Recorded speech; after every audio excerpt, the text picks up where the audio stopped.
So I picked up another engine for a Caliber. Very rare to find this type of engine and transmission. Finding the 6-speed manual is pretty difficult. Finding a good engine, very difficult. This one is pretty well in perfect shape. Actually, I had found the post of the car for sale a few months before for $4,000, running driving. Guy couldn't take it with him, don't know why. So when I seen it in the junkyard complete, it was a little strange. So it has all good compression, 180 on all, great looking plugs. Everything was there on the car. So I think maybe he just couldn't take it with him. So he scrapped it. Anyway, it had a bunch of parts on it to fix mine. The rocker panel thingy there, the rear bumper. That was a really good find there. The front one was already missing. The intercooler was missing. So someone may have found it before I did. It was already there, give or take a month. So now my car is back to complete after the bumper incident. A set of Mustang louvers, trimmed them down to fit.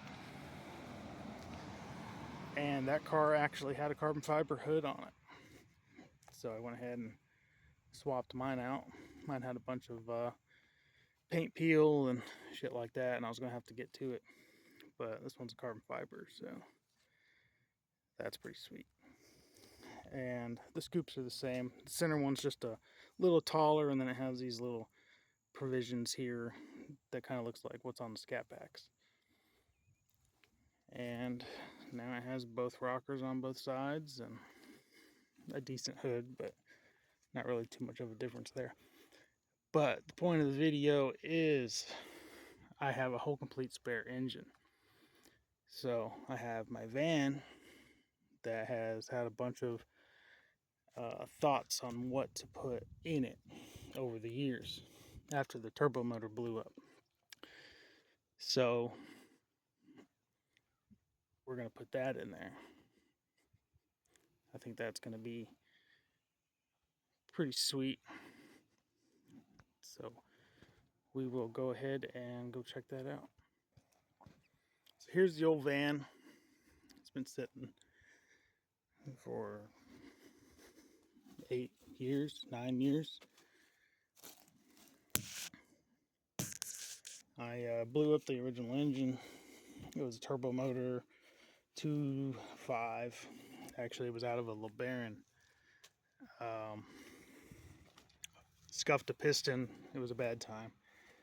And then I had plans. I was like, okay, well, I'm going to take that engine all out.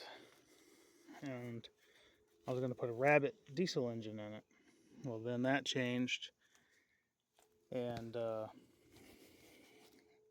we had a big flood and motor got damaged, and I didn't get time to get to it. So no diesel motor, but there's plenty of room for a 6-speed floor shifter to go in this nappy old thing. Pedal possibly has room over here, I don't know, but the K-frames are very similar, so I may have to take the K-frame out of the car, which I probably will anyway, so I can run all the same control arms. The rack style is very similar. Possibly will have to get the column, but that mount may be able to stay. That one has to go. I have to figure out on the firewall somewhere over there where to put the clutch master cylinder. Worst case, I'll have to cut into the shock tower and do a little modification there. But other than that, I got to get a rear end for the van because I had plans to make it rear wheel drive. That's a 10-bolt mounted in there because it's the leaf spring. I was going to put a 5.3 in it. K-frame messed me up, so that didn't happen. But with a Caliber 2.4 6-speed Evo, whatever you want to call it. That will be pretty sweet in this thing. So there'll be updates on that one.